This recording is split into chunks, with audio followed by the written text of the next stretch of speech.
Okay, 100 yards I am. Okay, 10 and unders. All right, swimmers, get ready. 100 yards I am. That's it, toes over the edge. Good girl. Swimmers, take your mark. My favorite animals are sea turtles and penguins. So I love the water.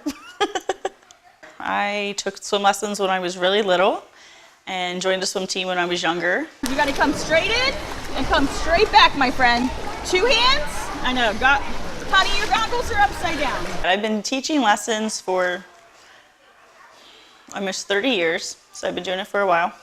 When I was younger, I swam in high school, but we did not have the club team yet. I had to swim for another team. Follow me. You are 9, 10. Follow me. Now listen, is anybody going to turn 11 before December 1st? I just remember that I wanted to just continue with that, and I love teaching. I always helped out at church with the kids, and I just put my love of being with kids and my love of teaching together and wanted to teach swim lessons then. Step up, take your mark. My daughter would tell you probably most of Redline that I taught, because every time we go out I see kids, and actually I've been doing it long enough that the kids that I had in lessons now are bringing their children to swim lessons. So I have been here, like I said, almost 30 years teaching lessons and lifeguarding. Coaching probably about 24 years. Ready? Let's go!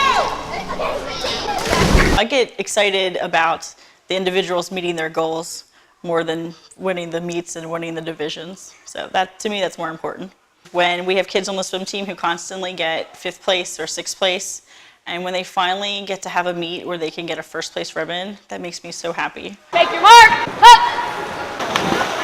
We had a swimmer who wanted to do a 33 and 50 fly and worked so hard, and I just remember her meeting her goal, and I was so excited for her.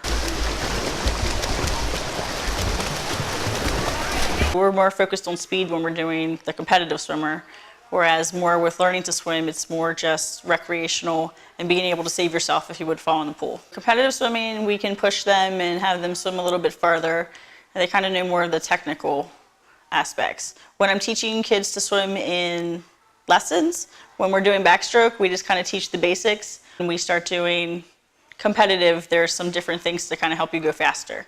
It's more on safety for the lesson kids.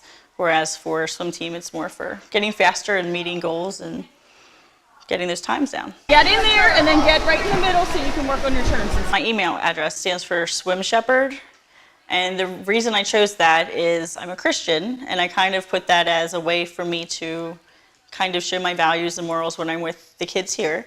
But it's also being a shepherd, you're kind of leading the flock, and when I would especially do the 8 and unders, you're constantly gathering the little kids and trying to keep them together. Be a lot of children.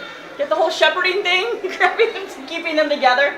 Herding cats is kind of more of what it is at times. That just became my email address, and then my husband put it for my license plate. So a lot of people know me from the license plate. Learning to swim is just like, it's one of those life skills you have to learn, like tying your shoes and using the bathroom and learning to write and read. It's one of those things I think everyone needs to learn how to do. I get very sad when I hear in the newspaper or hear in the news that a child is drowned. Usually people will recognize me, and if not, people will ask me what I do, and I tell them that, I teach swim lessons, and I usually ask people if they know. Like, oh, do you swim? Do you like to get in the water? And most of the time what I hear is, oh, my kid swims like a fish. I'm like, okay, that's great. That means they like getting wet. Are they able to swim in the deep water? Because I'm more worried about them falling in the deep end. And most drownings happen, the kids just don't realize where the deep end is, or they're slipping, they slip and fall. So that just kind of worries me.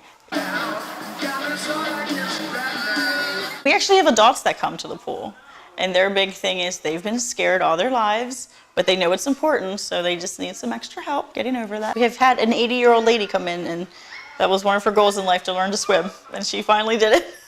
And again, she wasn't swimming laps, but she could make it to the side. So that's all that matters. She could get in the water and enjoy it and not be scared. If you have not taken swim lessons, there are lots of places to go. Lots of the Ys, lots of the high schools. I just want everyone to be able to jump in the pool and have fun, and be able to save yourself if you would fall in the deep.